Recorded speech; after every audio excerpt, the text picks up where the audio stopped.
नमस्कार, मी संदीप चव्हाण आणि आपण पाहता एलएस मराठी। मध्य पूर्वेत युद्धामुळे तणावाचं वातावरण निर्माण झालंय। होर्मुझच्या खाडीतील अनेक जहाजांवर हल्ले होत आहेत। अशातच आता भारताकडे येणाऱ्या एका जहाजावर भीषण हल्ला झालाय। इराण आणि अमेरिकेतील युद्ध भडकलेलं असतानाच होर्मुझच्या सामुद्रधुनीतून भारताकडे येणाऱ्या थायलंडच्या एका मालवाहू जहाजासह 3 जहाजांवर हल्ले झाले। या हल्ल्यामुळे एका जहाजाला भीषण आग लागली। जहाजावरील खलाशांना वाचवण्यासाठी तातडीनं बचाव मोहीम राबवण्यात आली। सकाळची सुरुवात याच बातमीनं झाली। दरम्यान इराणनं आखाती अरब राष्ट्र आणि व्यावसायिक जहाजांना टार्गेट केल्यानं या भागातील तणाव कमालीचा वाढलाय। पश्चिम आशियातील युद्धाचा भडका उडालाय आणि इराणच्या हल्ल्यात 2 भारतीय नागरिकांचा मृत्यू झालाय। आखाती देशात सध्या युद्धाचा भडका उडालाय। इराणनं आपल्या तेल निर्यात करणाऱ्या शेजारील देशांविरुद्ध मोहीम तीव्र केली आहे। त्यामुळे होर्मुझची सामुद्रधुनी या ठिकाणी जहाजांच्या वाहतुकीला धोका निर्माण झालाय। जागतिक ऊर्जा अर्थव्यवस्था संकटात सापडली आहे। होर्मुझच्या सामुद्रधुनीत थरार पाहायला मिळतोय। पश्चिम आशियातील इस्रायल आणि इराणमधील संघर्ष आता टोकाला पोहोचलाय। या युद्धजन्य परिस्थितीचा फटका भारतीय नागरिकांना बसण्यास सुरुवात झाली आहे। मिळालेल्या माहितीनुसार थायलंडमध्ये नोंदणीकृत असलेलं मयुरी नारी हे महाकाय जहाज संयुक्त अरब अमिरातीमधील खलिफा बंदराहून गुजरातच्या कांडला बंदराकडे निघालं होतं। होर्मुझच्या अरुंद सामुद्रधुनीतून प्रवास करत असताना अज्ञात क्षेपणास्त्रानं या जहाजाला लक्ष्य केल्याचं ऐकायला मिळालं। या हल्ल्यात 2 भारतीय खलाशांचा दुर्दैवी मृत्यू झाला, तर 1 जण अद्याप बेपत्ता आहे।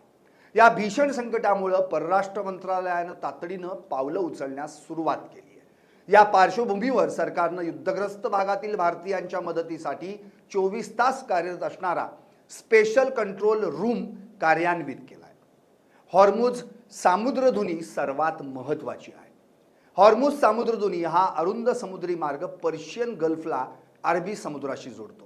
हा जलमार्ग जगातील तेल आणि नैसर्गिक वायूच्या पुरवठ्यासाठी अत्यंत महत्त्वाचा मानला जातो।